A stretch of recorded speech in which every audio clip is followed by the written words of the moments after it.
Welcome to day 17 of our prayer mobilization journey together.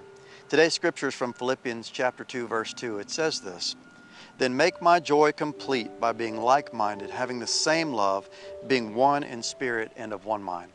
Such beautiful words from Jesus, just talking about the believers. That means us today, being like-minded and one in spirit, having the same love and having the mind that goes together. But it's not just enough to be of one mind, to agree about things, but what he's really hoping and praying for is that we will have the mind of Christ, the mind of someone who is completely and fully immersed in the presence of God. It reminds me of the kind of cliche question now, what would Jesus do? We've heard that, we've seen it on wristbands, it's almost overdone. But it is a great question to remind us, what would Jesus do in particular situations? If we're not sure what Jesus would do, maybe we need to draw closer. We need to spend more time with Him.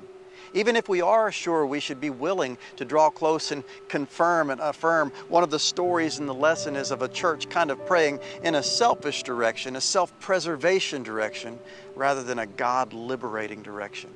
And things changed when they got their priorities straight and had the mind of Christ. The bottom line for me, I think, is if we can have unity in the mind of Christ, it doesn't mean that we're condoning sin. It doesn't mean that we overlook things that are wrong in our world, but it does mean that loving people would become the priority. I pray today that loving people will become your priority. Today's prayer in the devotion says this, "Lord, we ask that love and unity would abound in the Church of the Nazarene. Help us today to put your love into action to a soul in need of Jesus." There are people around us every day who are in desperate need. I pray that your prayer will be that God will help us see those people and bless them with the good news. God bless you today.